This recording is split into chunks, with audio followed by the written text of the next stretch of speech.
যাদৱ। হে প্ৰভু মাধৱ, তোমাৰ চৰণত মোৰ মনটো লগাই দিয়াচোন। আৰু আহ্বান কৰিছো, শ্ৰৱণ কীৰ্তন নিৰ্মল ভকতি কাকুতি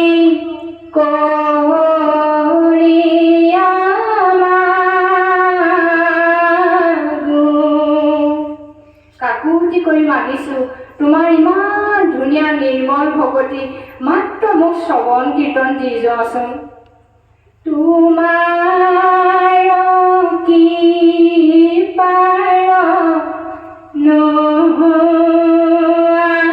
আমি পাত্ৰ, তুমি পুনু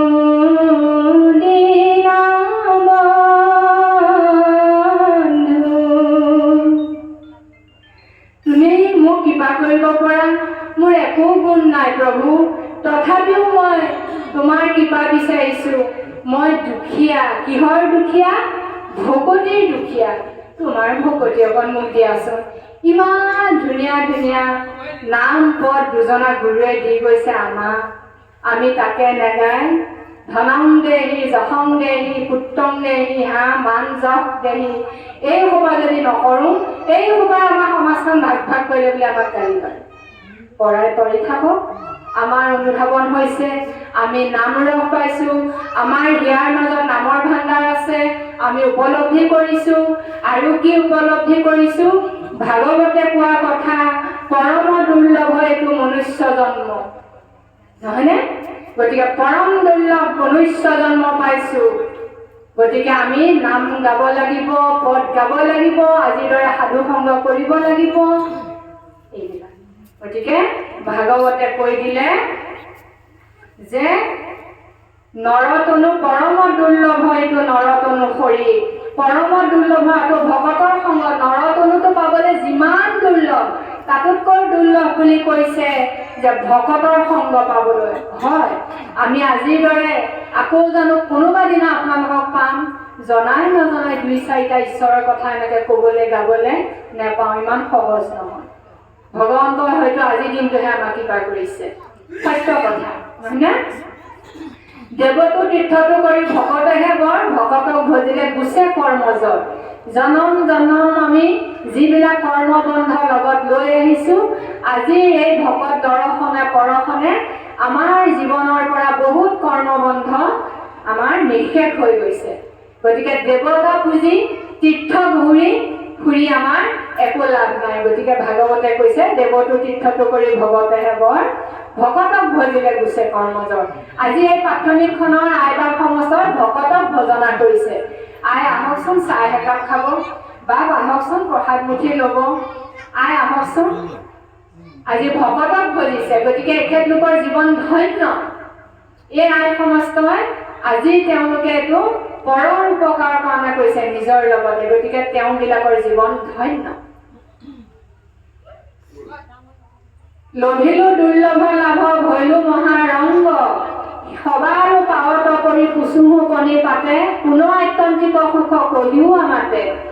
অসাৰ সংসাৰ জাত নাহি একো সিদ্ধি, ভকতৰ সংগ অৰ্ধক্ষণে নৱনিধি। এতিয়া নৱনিধি কাক কয় আপোনালোকে জানে? এতিয়া সেই নৱনিধি কুবেৰৰ ভঁৰালৰ 9টা ৰত্নকো কয় নৱনিধি বুলি। কুবেৰৰ ভঁৰালৰ সেই 9টা, সেই প্ৰবাল, পোখৰাজ, ইন্দ্ৰনীল, এই এনেকৈ সেই 9টা পাথৰ যদি আজি আমি হাতত পাওঁ, আমাৰ একো উপকাৰ নহয়। নৱনিধি কি? নতুনকৈ পোৱা আৰু এটা। নতুনকৈ কি পালো? আমাক নতুনকৈ কি দি গ'ল ভগৱন্তই? মোৰ ভক্তি চন্ন হওক তোমাৰ সাৰ মন, যাৰ যেন মনে যাৰ যেন উপগ্ৰন্থ এই পথ পটককে জিভাব নোহোৱা হ'ল। যেতিয়া দেৱতাসকলে ভগৱন্তৰ ওচৰত গৈ নাম ধৰ্ম ঢাকনি দিবৰ নিমিত্তে আহ্বান কৰিবলৈ যাওঁতে তেতিয়া ঈশ্বৰে পুৰুষে ক'লে নহয়, মই গম পাইছোঁ মোৰ এই নাম ধৰ্ম মোৰ এই ধৰ্ম তোমাৰ খবৰ ঢাকনি দিবৰ মন। ঠিক আছে, যাৰ জানো মনা কৰা উপগ্ৰন্থ মূৰ ভক্তি চন্নহক তোমাৰ সাৰ মন। তোমালোকৰ যাৰ মনে যি কয় এনেকৈ উপগ্ৰন্থ কিছুমান তোমালোকে ৰচনা কৰা। মোৰ ধৰ্মক ঢাকি তোমালোকে নানা আগম মাৰ্গবিলাক দেখুৱাই দিয়া আৰু মোৰ ভক্তি চন্ন হ'ব। গতিকে তোমালোকৰ মনোবাঞ্ছা পূৰ্ণ হ'ব। এনেকৈ দেৱতাসকলক কৃপা কৰিলে আৰু হৈ গ'ল। মাজৰ এই দুটা আমাৰ সত্যতে গৈছিলে দেৱতাসকলে। তাৰপিছত সত্যৰ পিছত ত্ৰেতা দ্বাপৰত আমাৰ নানা বিধি বিধান চলিলে। তাৰপিছত কি আহিল? হৰিনাম কীৰ্তন কোনে উদ্ধাৰ কৰিলে? যে হৰিনাম কলি যুগৰ ধৰ্ম এইটো হৰিনাম কীৰ্তন নামঘোষাত আছে যে সকলো ধৰ্ম সৰ্বধৰ্ম ঠেলি ৰাম নাম ভৈলা আগ। এই যে ৰাম নামটো সমস্ত ধৰ্মক আকৌ ঠেলা মাৰি থৈ এই ৰাম নামক আগ কৰি কোনে দিলেহি? দুজনা কৃপালু গুৰুৱে।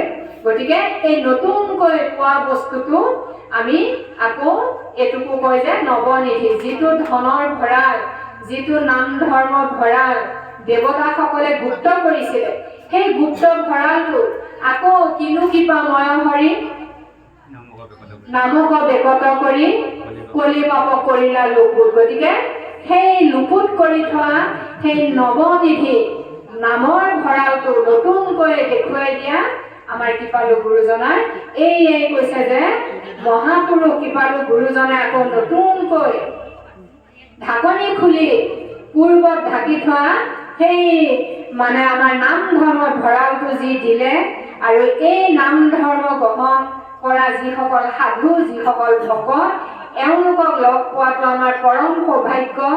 অকণমান সময় যদি ভকতক লগ পাইছোঁ, নাম আলোচনা কৰিছোঁ, ঈশ্বৰৰ গুণ কীৰ্তন কৰিছোঁ, তেতিয়াহ'লে অকণমান অৰ্থক্ষণো তাৰমানে লগ পোৱাটো সেই 9টা ভঁৰাল পোৱা সদৃশ তাৰমানে আমাৰ উপকাৰ মহৎ কাৰ্য। এইটোকে বুজাবলৈ গৈছে ন।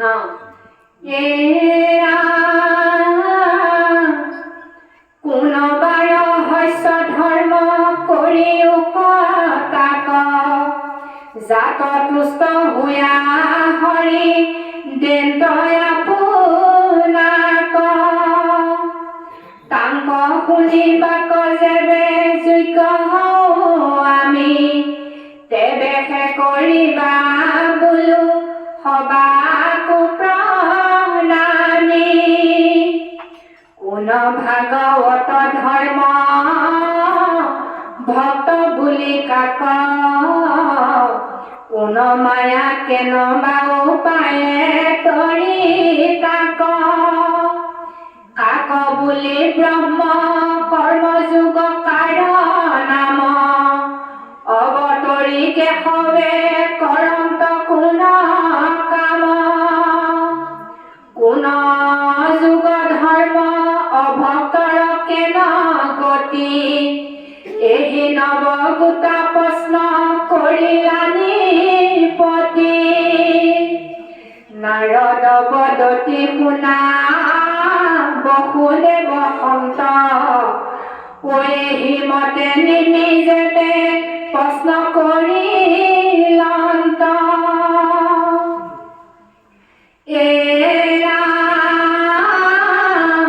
শুনি সিদ্ধ হবে মহাপ্ৰীতি কল ভিলা ৰীতি যশে নিপতিক প্ৰশংসিলা।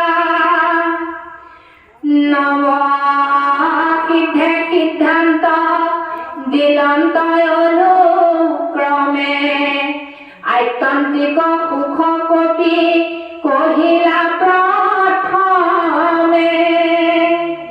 শুনা ৰাজা যিটো মহা মোহে অন্ধ প্ৰায় পুত্ৰ দ্বাৰা দেহ দেখে আকুল সদায়।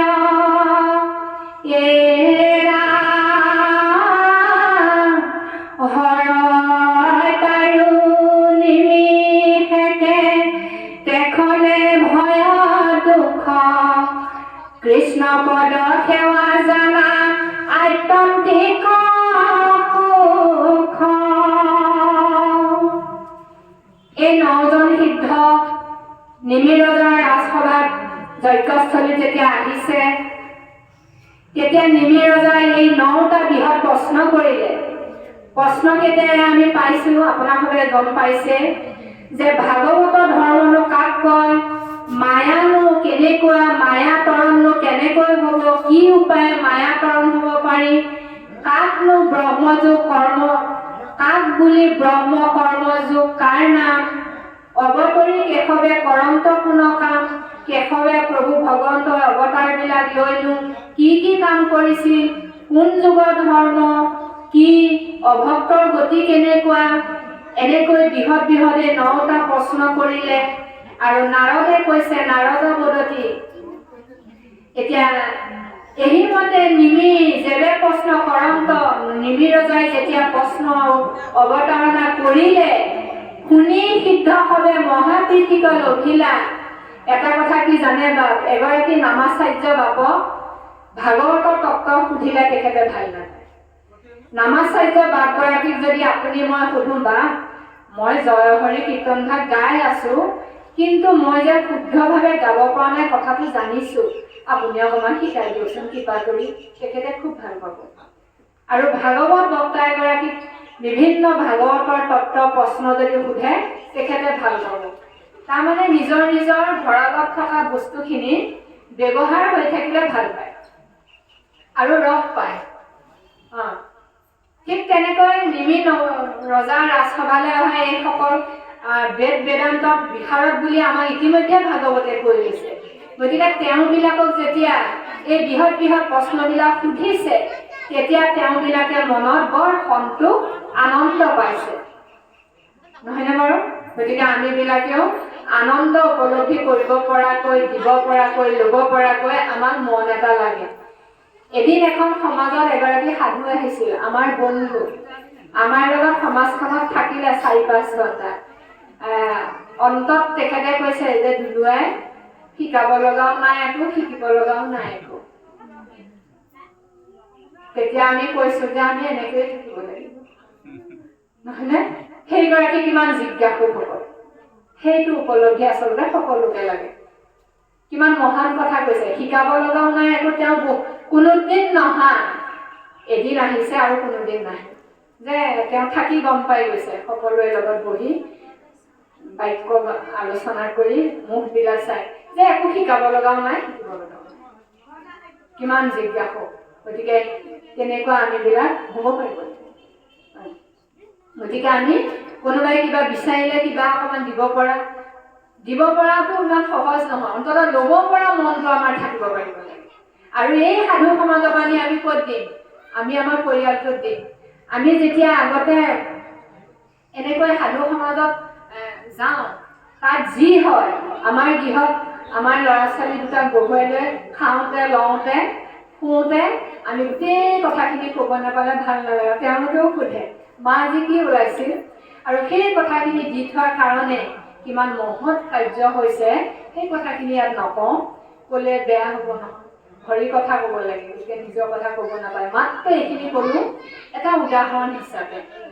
আমি অধম খুব এটা ভাল উদাহৰণ বুলি কোৱা নাই, মাত্ৰ নমুনা এটা। তাৰমানে ইয়াত আপোনালোকে উপাৰ্জন কৰাখিনি যে আজি এনেকৈ পালোঁ, ওলালে ভাল লাগে, সেই কথাটো ভাল লগাটো বিলাই ল'লে। আৰু আমাৰ মগজুৰ মেমৰিটোতকৈ ডাঙৰ মেমৰি একো নাইতো।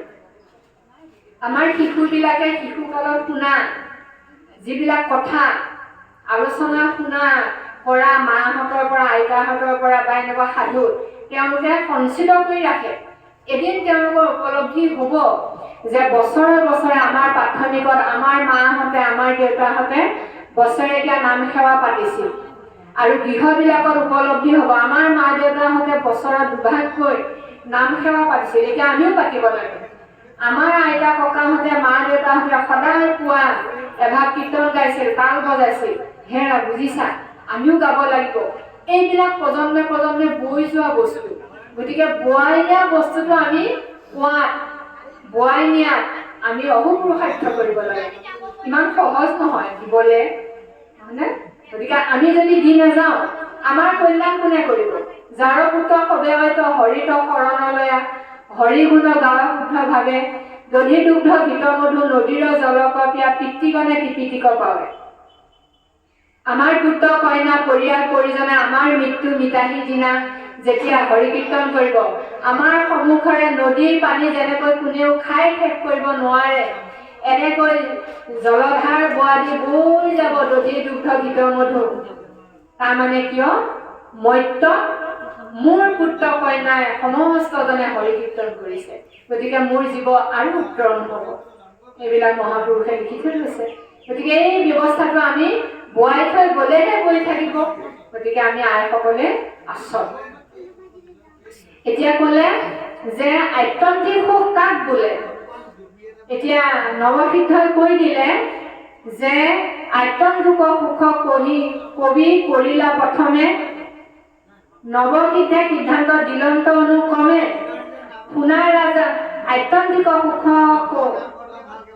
কবি পঢ়িলা প্ৰথমে। কবি নামৰ যিজন সিদ্ধ তেওঁ কৈছে শুনাৰ ৰাজা যিটো মহা মোহে অন্ধ পায় পুত্ৰ দ্বাৰা দেহ দেখে আকুৰা সদায়। এতিয়া আমাৰ কিছুমান বাপাই আছে, আমাৰ খুব আশাত মজি থাকো, মোৰ ল'ৰাক পঢ়াইছো, মোৰ ছোৱালীক পঢ়াইছো, তেওঁ এদিন বহুত ধন টকা পইচা ঘটিব, আমাক সুখ স্বাচ্ছন্দ্যত মানে জীৱন অতিবাহিত কৰিব পাৰিম, আমাক বহুত ধন টকা পইচা দিব, আমি খুব ধুনীয়াকৈ খাম লম।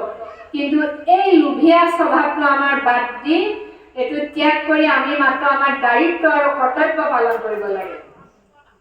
আৰু যদি আমি ভাবোঁ আজি মোৰ ল'ৰা ছোৱালীয়ে মোক খং কৰে, মই যাব নোৱাৰোঁ, মোৰ নাতি বোৱাৰী মোৰ পুত্ৰ কন্যাই মোক নামে পাঠে গ'লে মানে গালি পাৰে, কাম ক্ষতি হয় বুলি এনেকুৱা কোৱাও আছে।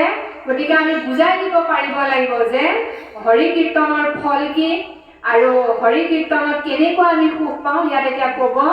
গতিকে আমাৰ পুত্ৰ কন্যা পৰিয়াল পৰিজনৰ যদি আমি লোভ আসক্তি বাজি থাকে, ভালকে খুৱাব, ভালকে পিন্ধাব, এওঁলোকক ভালকে খুৱাই ধুৱাই সন্তুষ্ট ৰাখোঁ, কৰ্মই ধৰ্ম এনেকেও কয়। এতিয়া কোনটো কৰ্মৰ পৰা আমাৰ ধৰ্ম হয়? আমাৰ যদি এগৰাকী বাপে যদি ব্ৰইলাৰ ফাৰ্ম এখন কৰি ব্ৰইলাৰ কাটি কাটি পৰিয়ালটো পুহি আছে, সেইটো কৰ্মই ধৰ্ম হ'ব নেকি? নহয়নে? মই দায়িত্ব আৰু কৰ্তব্য পালন কৰিও তাৰ মাজে মাজে মোৰ জীৱ কল্যাণৰ কাৰণে মই সাধু সংগ নাম কীৰ্তন কৰি যাব লাগিব। কিয়? মই ভকতিৰ পাত্ৰ হ'ব লাগিব পদে কৈছে, আৰু মই জন্ম জন্মান্তৰত চিন্তা কৰি আছিলোঁ মনুষ্য শৰীৰটো কোনদিনা পাওঁ, মই হৰি কীৰ্তন কৰিবলৈ পাম, এনেকৈহে বাঞ্ছা কৰি আহিছোঁ। গতিকে মই যদি পুত্ৰ কন্যাই বেয়া পাব বুলি নাম কীৰ্তন নকৰোঁ, পুত্ৰ কন্যাক ভালকৈ খুওৱা ধুওৱা চিন্তা কৰি থাকোঁ, পুত্ৰ কন্যাই সন্তুষ্ট হওক বুলি মই তেওঁলোককে অকল যতন লোৱাত ব্যস্ত থাকোঁ, তেতিয়াহ'লে মোৰ সেইটো আসক্তি, তাত কোনো আনন্দ নাই বুলি কৈছে। কৃষ্ণ পদৰ সেৱা জনা আত্যন্তিক সুখ। কৃষ্ণ পদৰ সেৱাহে আমাৰ অত্যন্ত এটা অনাবিল আনন্দ দিব পৰা সুখ এটা আছে। সেই সুখটো আমি উলিয়াই ল'ব পাৰিছোঁ নে নাই? নামঘোষাৰ শেষত আমাৰ দিহা ঘোষা কৰি আমি প্ৰসংগত গাওঁ আছে, হৰিৰ কীৰ্তন সুখ, হৰিৰ কীৰ্তন সুখ নজানে যিজন হৰিৰ বিমুখ। হৰি কীৰ্তন কৰি থাকিলেও নহ'ব, হৰি কীৰ্তন কৰোঁতে কৰোঁতে এটা সুখ অনুভৱ হয়। সেই সুখটো যদি আমি উপলব্ধি কৰিব পৰা নাই, তেতিয়াহ'লে আমি হৰি কীৰ্তন কৰি থাকিলেও হৰি বোলে সন্মুখ হ'ব নোৱাৰি, বিমুখ হৈ থাকিম। নজনে যিজনে হৰি বিমুখ, পদবিলাক সেই একলি একলি হেৰাই যায়। হৰিৰ নামৰ কীৰ্তনৰ সুখ নজানে যিজন হৰিৰ বিমুখ। আৰু তাৰ তলত পদখিনিয়ে যে ইমান চোকাকে আমাক গালি পাৰিছে, পশুটো অধম, কেনেকৈ সি নৰতনু হ'ল, যদি সি হৰি কীৰ্তন কৰি সুখ অনুভৱ কৰিব পৰা নাই, তাৰমানে আত্যন্তিক সুখটো যদি উলিয়াই ল'ব পৰা নাই। এতিয়া আত্যন্তিক সুখটো ওলাই নলয়। যেতিয়া আমি নাম গাওঁ, নাম গাই থাকোঁতে আমাৰ কিমান অশ্ৰু নিগৰে, আৰু নাম গাই উঠি ইমান ভাল লাগে যেন কোনো দুখ ভাগৰ পৃথিৱীত যেন একোৱেই নাই, ইমান ভাল লাগে। সেইটোৱে আমাৰ অনুভৱৰ বস্তু, সেই সুখটো। এইটোকে ইয়াত কৈছে যে আত্যন্তিক সুখ হৰিপদ সেৱা। তাতকৈ ডাঙৰ সুখ পৃথিৱীত একো নাই। পুত্ৰ কন্যাই খুব ধুনীয়া গাড়ী এখন কিনিলে, দুদিনমান ঘূৰাই লৈ ফুৰিলে, তাৰপিছত এনেকেহে অসুখ হৈ কঁকালটো বিষতে গাড়ীখনতো বহি ক'তো যাব নোৱাৰা হৈ গ'ল। সেইটো কি সুখ নহয়নে? খন্তেকীয়া সুখ। গতিকে অনাবিল সুখটো কঁকালৰ বিষটোৱেও যিদিনা আমাক একো কৰিব নোৱাৰিব, আমি কঁকালৰ বিষটো যিদিনা গম নাপাম, নামৰ আনন্দই আমাক ৰমি থাকিব, সেইটোৱে আমাৰ আত্যন্তিক সুখ। কৃষ্ণ বিমৰিষি পূৰ্বত আপুনি নাৰায়ণৰ ঋষিমুখে কৰাই আমাৰ ধৰ্ম বেকত। পূৰ্বত প্ৰভু ভগৱন্তই নানা ঋষি নানা মত নিজৰ ধৰ্ম নিজৰ মুখেৰে ব্যক্ত কৰিলে ভাগৱত গীতা, আৰু অন্য ধৰ্মবিলাক অন্য ঋষিৰ মুখেৰে কৰালে, ঋষি মুখে কৰাইলা আমাৰ ধৰ্ম বেকত, কহিলা আপোনাৰ মুখে নিজৰ ধৰ্ম যত। গতিকে প্ৰভু ভগৱন্তৰ নিজৰ গুঞ্জ নিজেই কৰিলে জনমে জনমে। কেনেকে? নন্দস্তু কুসুম যশোদা সত্য চন্দিকা শুদ্ধ কুলে দৰিজাত কামৰূপে ভৱিষ্যতি জগহ কাৰণ হেতুনা অবৰ্থ সমাধিকম তব বীৰ্যে মমহ জাত বৰ্তদোৱা নামে গাম সংক নিজ অকণমান ইফাল হৈ গ'ল পটককৈ।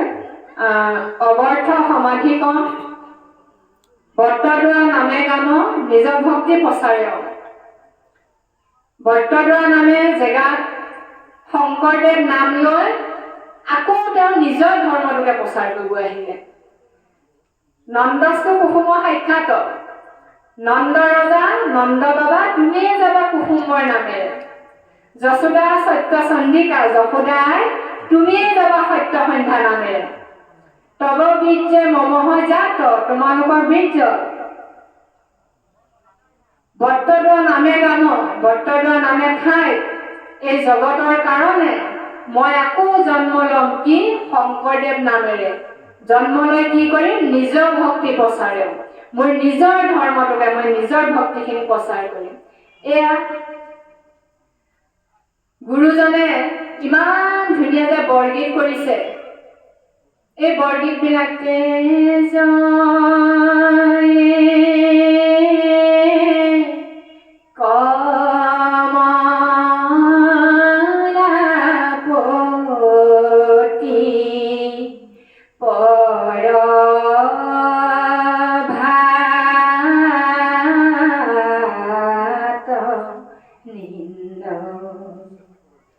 ইমান ধুনীয়াকৈ যে বৰগীত কৰিছে। দুজনা গুৰুৱে দেখিছিলে নি যশোদাই কৃষ্ণক কিমান মৰমকৈ জগাইছিলে? দেখাতো নাই। তেওঁৱে যে কিয় দেখিব লাগে নহয়নে বাৰু? গতিকে নিজৰ ভক্তিটোকে তেওঁ বাৰে বাৰে আমাক দি গৈছে কৌশল কৰি। সবনৰ পাপ পয়োধি মঞ্জল তাহে কইলে উদ্ধাৰ। পাপ পংকিলে মজি থকা এই নৰতনুবিলাকক স্বৰ্গৰ পৰিৱৰ্তে আমাৰ যে লক্ষ্যস্থান বৈকুণ্ঠ, স্বৰ্গ নহয়, এই গোটেই কথাখিনি পাতে পাতে বুজাইছে। আমাৰ এটা সময় কি আছিলে? অকল স্বৰ্গ, অমুকা স্বৰ্গগামী হ'ল, তমুকা স্বৰ্গগামী হ'ল। গুৰুজনে স্বৰ্গৰ পৰিৱৰ্তনে যে বৈকুণ্ঠহে আমাৰ গতি হ'ব লাগে, গোটেই পদে পদে আমাক বুজাই দিব। স্বৰ্গ নহয়, স্বৰ্গত যদি কোনোবা যায় পুণ্য শেষ হ'লে আকৌ ধৰাধামত বাগৰি বগৰাই পৰি পেলাব, আকৌ তেওঁ নৰকত বাস হ'ব। গতিকে তুমি স্বৰ্গলৈ যাব নালাগে। এই যে কৃষ্ণৰ গুণ কীৰ্তন গাই ভকতৰ সংগত সাধুৰ সংগত মোৰ গুঞ্জ কৰি কৰি তুমি পুৰুষে সহিতে সখিত্ব কৰিয়া চলল বৈকুণ্ঠপুৰী। গতিকে বৈকুণ্ঠহে আমাৰ গতি গুৰুজনে দেখুৱাই দি গৈছে। আৰু বৈকুণ্ঠ গতি হ'বলৈ হ'লে আত্যন্তিক সুখটো আমি উপলব্ধি কৰিব লাগিব। নানা ঋষি নানা মত আমি ল'ব নেলাগিব। এয়া নিমি নৱসিদ্ধ সংবাদত এই গোটেই কথাখিনি কৌশল কৰি কৈ আছে যে কৰ্ম নকৰিলেতো সমস্তৰে পুণ্য ফল উপজে আপুনি দেখা ভকতিৰ বল। আমি আমাৰ এতিয়া বহুতে যে কয় আমি পূৰ্বপুৰুষৰ ধৰ্মটো এৰিব নোৱাৰো, পূৰ্বপুৰুষৰ ধৰ্ম নকৰিলেও হ'ব। এয়া ভাগৱতে কৈছে যে কৰ্ম নকৰিলেতো সমস্ত পুণ্যৰ ফল উপজে আপুনি দেখা ভকতিৰ বল আপুনি যদি প্ৰভু ভগৱন্তৰ চৰণত একান্ত শৰণ লৈছে একতেই যাৰ অন্ত এক দেও এক সেও এক বিনে নাই কেও একতেই যাৰ অন্ত হৈছে মন প্ৰাণ সপি দিছে এয়াই একান্ত ভকতি ঈশ্বৰ চৰণৰ নামত ভকতি গতিকে একো কৰ্ম শ্ৰাদ্ধ পিণ্ড পূজা পাতল যজ্ঞ কৰিব আমাৰ প্ৰয়োজন নাই উপজে আপুনি দেখা ভকতিৰ বল এনেমতে যদি আমি নামত শৰণ লৈ আমি ভকতি কৰোঁ তেতিয়াহ'লে তুমি সমস্ত পুণ্য পাবা গতিকে আমি কোনো পূজা পাৰ্বণ কৰ্ম মাৰ্গত প্ৰগতি থাকিব নালাগে কৈ দিছে তাৰ পিছত ক'লে আমাৰ নাহি তপ জপ জ্ঞান অভ্যাস বৈৰাগ্য তথাপি সমস্ত ধৰ্মে নেৰয় তাৰ লাগ যতেক পাতক হৰয় তাৰো নাহি সীমা কি কহিব ভাগৱত ধৰ্মৰ মহিমা এতিয়া ভাগৱত ধৰ্ম এতিয়া অলপ পিছতে হয়তো ওলাব ভাগৱত ধৰ্মৰ বিষয়ে বিস্তৰভাৱে ক'ব কিন্তু ভাগৱত ধৰ্ম কাক কয় কৈ দিলে যে কোনো তপ জপ তীৰ্থ আমি একো কৰিব নালাগে ব্ৰত কৰিব নালাগে স্নান কৰিব নালাগে দান দিব নালাগে আমাৰ একো অভ্যাস কৰিব নালাগে তথাপি সমস্ত ধৰ্মৰ নেৰয় তাৰ লাগ সমস্ত ধৰ্মবিলাক নকৰিলেও আমি তাৰ পুণ্য সমভাগী হম যতেক পাতক হৰয় তাৰো নাহি সীমা কি কহিব ভাগৱত ধৰ্মৰ মহিমা ভাগৱতে যি কৈছে ভাগৱতে কোৱা মতে আমি যেতিয়া ধৰ্ম আচৰণ কৰিম তেতিয়া আমি এই ভকতিৰ বলত এই ভাগৱত ধৰ্মৰ মহিমা অপাৰ এতিয়া ভাগৱত ধৰ্ম অপাৰ মহিমা আমি যদি অম্বৰীশ ৰজাৰ কাহিনীটোলৈ যাওঁ অম্বৰীশ ৰজাই কোনো শ্ৰাদ্ধ কৰা নাই পিণ্ড কৰা নাই যাগ যজ্ঞ কৰা নাই অম্বৰীশ ৰজাই কি কৰিছিলে তেওঁ ৰজা হৈও প্ৰজা পালন কৰিছিলে আৰু যি অম্বৰীশ ৰজাক দুৰ্বাসাই সাপ দিব খুজিও সাপগ্ৰস্ত কৰিব নোৱাৰিলে সুদৰ্শন চক্ৰই দুৰ্বাসা মুনিহে খেদি খেদি একেবাৰে কিবা হৈ গৈছিলে শিৱৰ ওচৰত গৈছিলে ব্ৰহ্মাৰ ওচৰত গৈছিলে সাক্ষাৎ নাৰায়ণৰ ওচৰত গৈছিলে তেতিয়া কৈছিলে যে মোৰ ভকতৰ ওচৰত মই মোৰ সুদৰ্শন চক্ৰ দি থৈছো যি ভকতৰ ওচৰত দুখ কৰিছা তেওঁৰ ওচৰত যোৱা ময়ো ৰক্ষা কৰিব নোৱাৰিম চাওক ভকতিৰ মহিমা ভকতৰ মহিমা কিমান সেইকাৰণে আমি আমাৰ সংগী ভকতসকলক কাকো সৰু বৰ ছোট বৰ আমি বাচিব নালাগে আমি সকলো সমান দৃষ্টিৰে চাব লাগে কোনে কেনেমতে অন্তৰ্দৃষ্টিৰে ভকতি কৰি আছে আমি বাহিৰৰ পৰা ক'ব নোৱাৰিম সেইকাৰণে ভকতক ভকতি হ'ব লাগে আৰু ভকতক বেয়াকে ক'লে ভকতৰ হৃদয়ত আঘাত দিলে ভকতক কটু বাক্য ক'লে সেই ভকতে যেতিয়া মনত আঘাত পাব তেতিয়া ভগৱন্তই কৈছে যদ্যপি আন দুখ সমন্ত মোৰ ভকতৰ দুখ মই কদাপি নহন্ত তাৰমানে প্ৰভু ভগৱন্ত ভকতক যদি কোনোবাই দুখ দিয়ে আঘাত দিয়ে ভগৱন্তই সেই ভকতক ক্ষমা নকৰে গতিকে ভকতত আমাৰ ভকতি থাকিব লাগে শ্ৰদ্ধা থাকিব লাগে এই আমাৰ ঈশ্বৰৰ ভকতি এই ভাগৱত ধৰ্ম আপুনি আচৰিত ধৰ্ম আনকো শিকাৱে এই ভাগৱত ধৰ্ম শুনা নিমিৰা ভাগৱত ধৰ্মভাগ প্ৰথম আমি আপুনি মই নিজে আচৰণ কৰিব লাগিব ভাগৱতে কোৱা মতে আৰু নিজে আচৰণ কৰিহে মোৰ পৰিয়ালটোক দিবলৈ আমি যত্ন কৰিব লাগে পৰিয়ালটোক যদি দিব পাৰিছো মই যদি আচৰণ কৰিব পাৰিছো তাৰ পিছতহে সমাজখনলৈ যাব লাগে মই নিজে অখাদ্য খাম নিজেই নক'বলগীয়া কম নিজৰে বাক্য বচনৰ শিষ্টাচাৰ নাই সমাজত গৈ ভাল ভাল কথা কওঁ এইটো ভাগৱত ধৰ্ম নহয় এতিয়া আপুনি আচৰিত ধৰ্ম আনকো শিকাও বুলি ক'ব নিমি ৰজা 9জন সিদ্ধই সেইকাৰণে বাবাই সমস্ত প্ৰথম ভাগৱত ধৰ্ম আমি নিজে আচৰণ তাৰ পিছতহে আমি বেলেগক শিকাব লাগিব এতিয়া আয়ে কীৰ্তন কৰিব অধ্যায়টো শেষ হ'ব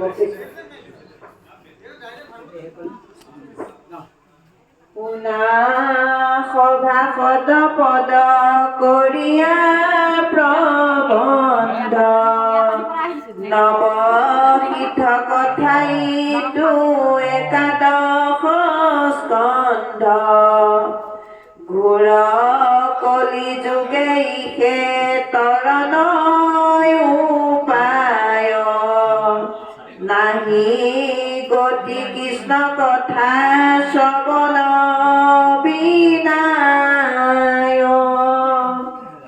কৈত পৰয় নৰতনু তাৰো নাহি তিথি অদ্যপি নুবুজে যম যাতনাৰ ভীতি যায় আজিকালি কৰি আয়ু নিৰন্তৰে কৃষ্ণৰ চৰণে লৈও শৰণ সত্তৰে আচন্ত ঈশ্বৰ কৃষ্ণ হৃদয় কমলে নজানে পামৰ হবে বিষয় বিকলে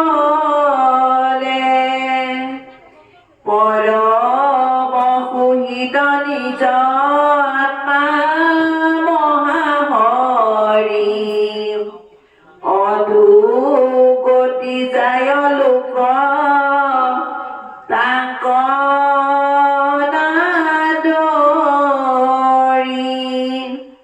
হেন জানি হৈও জানতে কৃষ্ণ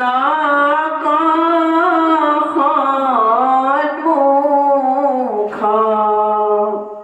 পাখৰাকি মতে যম যাতনাৰ দুখ কলিৰ পাতকে আছে চতুৰ্ভীতি বেৰি ৰাম ৰাম বুলিও পলাও কপাপে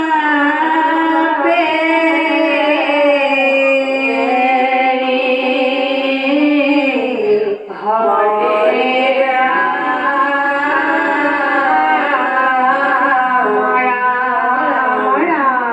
কৃষ্ণ বৰ দীঘলীয়া অধ্যায়টি কি পৰিছে বাবাই সমস্ত এতিয়া আমাৰ শ্ৰদ্ধাৰ অনিল কাকিবা আপোনালোকৰ ওচৰৰে বাপগৰাকীয়ে বহিব আমি শুনিম আমাক চাগে এতিয়া উঠিবলৈ ক'ব আমিও ভালেই পাম বাৰু শুনা সভাসদ পদ কৰিয়া প্ৰবন্ধ নৱসিদ্ধ কথা ইটো একাদশ স্কন্ধ আমাক কৈছে গুৰুজনাই শেষত যে তোমালোকে আলোচনা কৰা শ্ৰদ্ধা কৰা প্ৰবন্ধ কৰা এই নৱসিদ্ধ অধ্যায়বিলাক শুনিবৰ নিমিত্তে কিয়নো তোমালোকৰ ইয়াত কল্যাণ আছে ঘোৰ কলিযুগে ইহে তৰণৰ উপায় নাহি গতি কৃষ্ণ কথা শ্ৰৱণৰ বিনাই এতিয়া তৰণ কেনেকে হ'ম আমাক আমি প্ৰথমেই কৈছো কিন্তু আকৌ বোলে ভাগৱতে যে ভাগৱত শাস্ত্ৰ শুনিলে সত্যকে তৰণ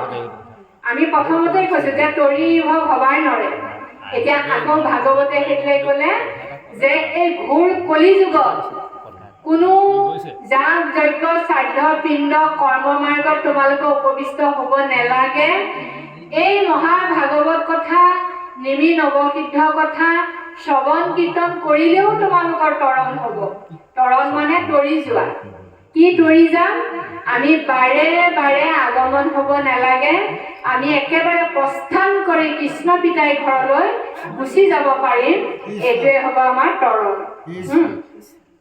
তাৰ পিছত কৈছে কৈত পৰা নৰতনু তাৰ স্থিতি নাই যদ্যপি নুপজে কেনে অন্তক ভিত্তি যায় আজি কালি কৰি আয়ু নিৰন্তৰে কৃষ্ণৰ চৰণে লৈও শৰণ সত্তৰে এতিয়া গীতা ভাগৱতৰ প্ৰতিটো অধ্যায়ৰ অন্তত এই কথাষাৰ কয় যে কৃষ্ণৰ চৰণত সত্তৰে শৰণটো লওক, সোনকালে শৰণটো লোৱা।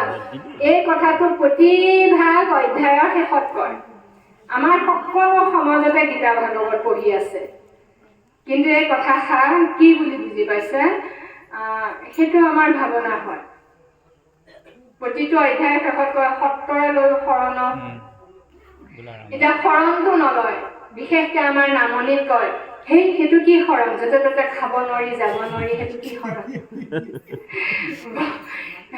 আৰু কয় তহঁতি সেইটো কি শৰণ লৈছ, ক'ত বোলে খাব নোৱাৰি, ক'ত বোলে যাব নোৱাৰি, বিভিন্ন প্ৰশ্ন আমি মুখামুখি হওঁ।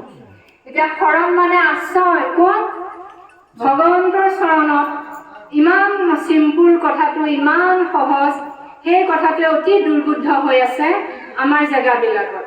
আৰু নামঘোষা কি, কীৰ্তন কি, এই শাস্ত্ৰবিলাক নেদেখা নুশুনা, এজোকা মুখত কোনো কস্মিন কালে নোগোৱাকৈ হাজাৰ হাজাৰ মানুহ মোৰ আশে পাশে মৰি আছে, উপজি আছে।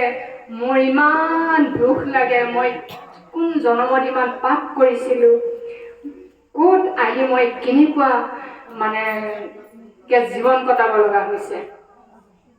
যেতিয়া নাম গাওঁ, নামঘোষা গাওঁ, সদায় নাম গাওঁ, মোক ঠাট্টা কৰি যায় কৃষ্ণ কৃষ্ণ কৰি, মই সেইটো খুব ভাল পাওঁ। দেখিও কোনোবা এজনে মোক ঠাট্টা কৰিছে, কৃষ্ণ বুলি কৈ গৈছে। উপকাৰ হৈছে আৰু ভাবো মোৰ কৃষ্ণৰ নামতে কাৰোবাক ক্লিয়াৰ কৰিছে। সঁচাকে আচৰিত কথা নহয়নে? নামঘোষা কি? এজোকা নামঘোষা জীৱনত এটা শব্দ কস্মিন কালে মুখত নোলোৱাকে এতিয়াও মনুষ্য জাতি আছে। গতিকে শৰণৰ শব্দটোকা কৈছো আমি, কাকো আমি ঠাট্টা নিন্দা কৰিবলৈ যোৱা নাই। গতিকে ভাগৱত সকলো সমাজত আছে আমাৰ। গতিকে ভাগৱতৰ শেষত যে কৈছে যে কৃষ্ণৰ চৰণে লৈও শৰণ সত্তৰে, এই কথাটো হ'ল আমাৰ প্ৰতিগৰাকী মনুষ্যক আহ্বান জনাইছে ভাগৱতে। অতি সোনকালে তোমালোকে যোৱাচোন, দেৰি নকৰিবা। তোমালোকে য'ৰ পৰা আহিছা, যিজন পিতাই তোমালোকক এই ধৰালে মনুষ্য ৰূপত আনিছে, তেওঁৰ চৰণত শৰণটো লোৱা। শৰণটোনো কি? প্ৰভু ভগৱন্ত। এতিয়া আমি বহুত মানুহক দেখিছো ৰাতিপুৱা গাটো ধুই আহি বুকত মেখেলাখন পিন্ধি তুলসী জোপা তলত ধূপডাল এনেকে ঘূৰাই পিনি তুলসীডালৰ তলতে ধূপডাল দি সেৱা এটা কৰি যায়। সেই ব্যক্তিজনে যদি ঈশ্বৰ চৰণত শৰণ লয়, তেতিয়াহ'লে সেই আইগৰাকী বা সেই মানুহজনৰ আচল পিতা, ভকতিহে পিতা, ভকতিহে মাতা, ভকতিহে সুদৰ বন্ধুজন, ভকতি বিনাই, এনেকে বৰ ধুনীয়াকে পদখিনি আছিল, আমাৰ অধমৰ মুখত অহা নাই নহয়নে? যে ভকতিহে চিত্ত, ভকতিহে বৃত্ত, ভকতিহে পৰম ধন, গোটেইখিনি আমাৰ ভকতিতে সাঙুৰ খাই আছে নহয়? গতিকে কৃষ্ণৰ চৰণত এইকাৰণে আমি শৰণটো ল'ব লাগে। ৰাতিপুৱা গাটো ধুই আহি বুকত মেখেলাখন নিপিন্ধাকৈ ধুনীয়াকৈ মেখেলা চাদৰযোৰ পিন্ধি গামোচা এখন লৈ চেলেং কাপোৰখনে নিজক আবৃত কৰি ধৰ্মবস্ত্ৰখনে কেইটামান বাক্য পাম আমাক দিব। সেই বাক্যকেইটাই ভগৱন্তৰ লগত কথা পাতিম। তেনেই চিম্পুল নহয়নে? আৰু কয় এইটোনো কি শৰণ, য'তে ত'তে যাব নোৱাৰি, খাব নোৱাৰি, নহয়নে? আৰু এগৰাকী বাপ এজনে, মতা মানুহবিলাকে গা ধুই আহি গামোচাখন পথাৰিকা পিন্ধে, এই লেংটি নামাৰে আৰু কোনো বেলেগ বস্ত্ৰ নথকাকৈ ধূপ এডাল ঘূৰাই ফুৰে ক'ৰবাত খোজ মাৰি থৈ দিয়ে। সেইটো সেৱা নকৰি আপুনি নিজক লেংটি মাৰি, চুৰি এখন পিন্ধি, গামোচা এখন লৈ, চেলেং কাপোৰ এখন লৈ ধুনীয়াকে ভগৱন্তৰ ওচৰত এটা কোণাত বহি কেইটামান বাক্য আপোনাক দীক্ষাগুৰুৱে দিব। সেই বাক্যকেইটা কৈ ভগৱন্তৰ লগত কথা পতা বাক্যকেইটাই আমাৰ হৈছে শৰণ। চিম্পুল কথা। সেইটোকে বিৰাট ডাঙৰ বাঘ সিংহৰ দৰে ভয় শৰণ নলয়। কিন্তু আমাৰ উজনিত সকলোৱে শৰণ লয় আৰু সমস্ত গৃহবিলাকত আমি কওঁ নামনিত যে উজনিত বলকচোন আপোনালোকে শংকৰী কোন ঘৰ, অশংকৰী কোন ঘৰ আপুনি কিন্তু বাছি উলিয়াব নোৱাৰিব। সকলোৱে চাহকাপ দিওঁতে ঠাইখন মোহাৰি বা টেবুলখনত কৃষ্ণ চাহ একাপ খাওকচোন বুলি কয়।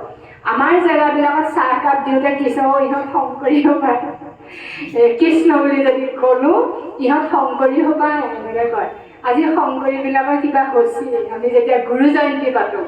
গতিকে এই কথাটোৱে কৈছো, ভাগৱতে যে কৈছে শৰণ ল, সত্তৰে শৰণ ল কৃষ্ণৰ চৰণত।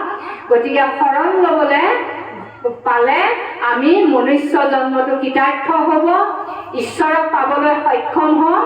নজানে পামৰ সবে বিষয় বিকলে। গতিকে শৰণ নোলোৱা সকলক ভাগৱতে কৈছে, আমি কোৱা নাই, পামৰ মানে পাপী, তহঁতক ময়ে পঠালো এই ধৰাধামত মনুষ্য দেহটো দি। মোৰ চৰণত শৰণ নললি, মোক নিচিনিলি, মোক নভজিলি, তহঁতকৈ আৰু ডাঙৰ পাপী কোনো নাই বুলি ভগৱন্তই ইমান ডাঠকে আমাক গালিয়ে পাৰিছে, নহয়নে? ভাৰত বৰ্ষ মনুষ্য শৰীৰ কলিযুগ হৰি নাম, নহয়, ভাৰত বৰ্ষ মনুষ্য শৰীৰ, ভাৰত বৰ্ষ নামঘোষা জকা, ভাৰত বৰ্ষ মনুষ্য শৰীৰ কলিযুগ হৰি নাম। পটককে নোহোৱা হৈ গ'ল নহয়, নহয়, ভাৰত বৰ্ষ ইটো ৰত্নদ্বীপ হৰি ৰাম নাম মহাৰত্ন সাৰ, যিটো বাণিজ্য পায় হেনয় বাণিজ্য পায়, যিটো জীৱ নতৰিল পশু, তাতোতকৈ অধম পশু আৰু নাই। এই মাইকটো মুখৰ আগত আহিলে প্ৰভু সমস্ত মুখস্থ পদ্ম আমাৰ অধমৰ পদবিলাক নোহোৱা হৈ যায়। বাপগৰাকীয়ে কিবা অকণমান সুধিব, আমি এই অধ্যায়ৰ 4টা লাইন শেষ কৰিলে আমি আলোচনা কৰিম। গতিকে পাপী বুলি আমাক এনেকে গালি পাৰিছে। আৰু ভাৰতৰ ৰত্নদ্বীপ, যি ৰত্ন হৰিনাম কীৰ্তন ভাৰতৰ বাদে ক'তো পাবলৈ নাই, ভাৰতবৰ্ষ পুণ্যৰ দেশ, ইয়াত তাৰমানে মনুষ্য শৰীৰটো পায়। ৰাম নামৰ বেহা বেপাৰ বাণিজ্যখন নকৰি যদি আমি যাওঁ, তেতিয়াহ'লে আমাতকৈ আৰু অধম কোনো নাই। ৰাম নামৰ ৰত্ন বেহায়া জগতে চলয় বৈকুণ্ঠপুৰী। ৰাম নামৰ বেহা বেপাৰখন আজিৰ দৰে কৰিলে আমাৰ জীৱন ধন্য হ'ব। যদি নকৰোঁ, গৰুটো অধম, পশুটো অধম বুলি আমাক বিভিন্ন পদে আমাক গালি দিছে। হেন জানি শুয়ো নৰ কৃষ্ণৰ সন্মুখ, পাখৰা কিমতে যমৰ যাতনা দুখ।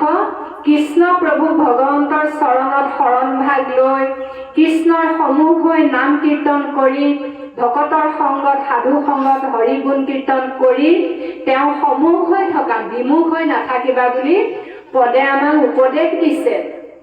কেনেকৈ পাহৰিছা বাৰু যমৰ যাতনাবিলাক ক'ত আছে? এই ভাগৱতৰ 2য় স্কন্ধ আছে নৰক যন্ত্ৰণা। তাত আছে আমাক কিমান পাপত কিমান দণ্ড দিব। 34খন মুখ্য নৰক যন্ত্ৰণা বা নৰকৰ নাম উল্লেখ কৰিছে। কি পাপ কৰিলে আমি কুম্ভী পাপ নৰকত যাম, কোনবিলাক অপকৰ্ম কৰি বেয়া কাম কৰিলে আমি ৰৌ নৰকত যাম, কোনবিলাক বেয়া কৰ্ম বেয়া চিন্তা কৰিলে আমি 16 পাক নৰকত যাম।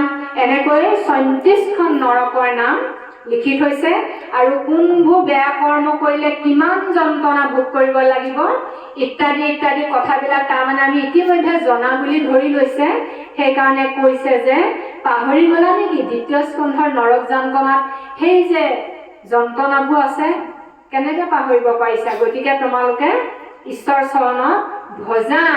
যমৰ যাতনাৰ পৰা হাত সাৰিবলৈ হ'লে প্ৰভু ভগৱন্তক তাৰমানে সন্মুখ হৈ থাকিব লাগিব বুলি সকীয়াই দিছে।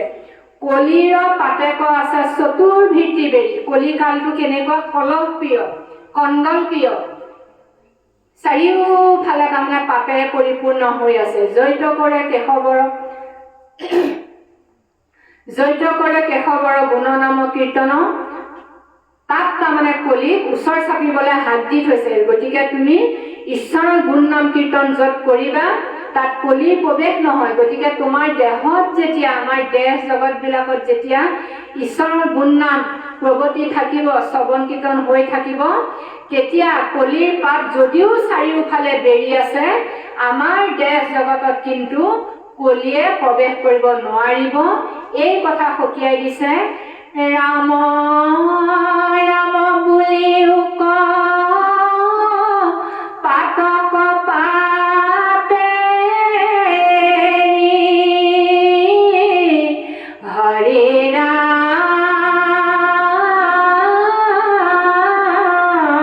ৰাম ৰাম। গতিকে তোমালোকে এনেদৰে ৰাম ৰাম বুলি তোমালোকে লৈ থকা, কৈ থকা, তোমাৰ চাৰিওফালে ঘূৰি থকা পাপবিলাকে তোমাক আগ্ৰাসন কৰিব নোৱাৰি, পাপবিলাক তোমাৰ ওচৰৰ পৰা পলাই পত্তং দিব। আমাক গুৰুজনে এই পদৰ শেষত আকৌ এবাৰ সকীয়াই দিলে। কৃষ্ণ কৃষ্ণ কৃষ্ণক সহায় সৰ্বপ্ৰথমে আইগৰাকী চৰণত দুগৰা সেৱা জ্ঞাপন কৰিছোঁ। আমি এতিয়া বহুত সময় হ'ল, আচলতে আইগৰাকীও চাগে বহুত পিয়াহত যিহেতু কলিযুগৰ মনুষ্য, কলিযুগৰ শৰীৰৰ গঠন, আমাৰ খোৱা বোৱাটো আমাৰ শাৰীৰিক শৰীৰটোত আমি যোগান ধৰিব লাগে সময়মতে। তথাপিও আমি যিহেতু ভাগৱত ধৰ্মটোৱে হৈছে, ভাগৱত কথনেই হৈছে,